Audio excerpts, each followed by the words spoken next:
कहते हैं कि किस्मत भी कभी कभी कूड़े के ढेर से चमक उठती है, लेकिन आशा के लिए, जिसकी अपनी जिंदगी ही किसी फेंके हुए कचरे से कम नहीं थी, ये बात सिर्फ एक मजाक थी।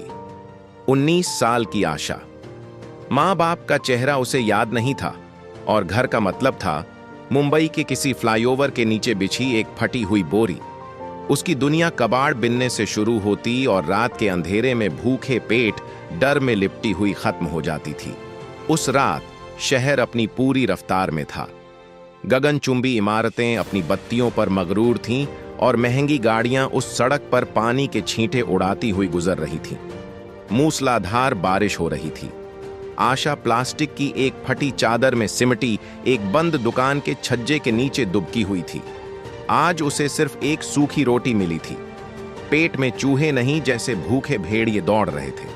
तभी उस बड़े से बदबूदार कूड़ेदान के पीछे से बारिश और गाड़ियों के शोर को चीरती हुई एक दबी हुई महीन सी आवाज आई। उई उई। आशा ने पहले उसे वहम समझा, शायद भूख से उसका दिमाग चकरा रहा था, लेकिन आवाज फिर आई, इस बार ज्यादा साफ, किसी बिल्ली के बच्चे जैसी नहीं। यह एक इंसान के बच्चे के रोने की आवाज थी। उसका दिल जोर से धड़का। डरते डरते वो बारिश में बाहर निकली। बदबू से उसकी नाक फटी जा रही थी, लेकिन उसके कदम कूड़ेदान की तरफ बढ़ते रहे। उसने कचरे का गीला ढेर हटाया और जो देखा उससे उसकी आत्मा कांप गई। एक गंदे तौलिए में लिपटा हुआ, बारिश में लगभग नीला पड़ चुका एक नवजात शिशु। उसकी आंखें बंद थीं, लेकिन उसका नन्हा सा मुंह रोने के लिए खुला हुआ था। आशा एक पल के लिए वहीं जम गई। वो खुद एक लावारिस थी। आज उसे एक और लावारिस मिल गया था। उसका पहला ख्याल था, भाग जा यहां से, यह एक और मुसीबत है। मैं खुद को नहीं पाल सकती, इसे कैसे पालूंगी। लेकिन जैसे ही वह पलटी, बच्चे ने एक जोर की सिसकी ली। वह सिसकी आशा के दिल में किसी तीर की तरह चुभ गई। उसने वापस मुड़कर कांपते हाथों से उस बच्चे को उठाया और अपनी छाती से लगा लिया।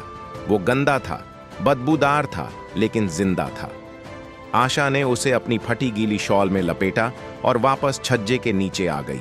उसे नहीं पता था कि जिसे वह दुनिया का सबसे लावारिस टुकड़ा समझ रही थी, वह असल में इस शहर के सबसे बड़े अरबपति राजवंश मल्होत्रा का अगवा हुआ बेटा था।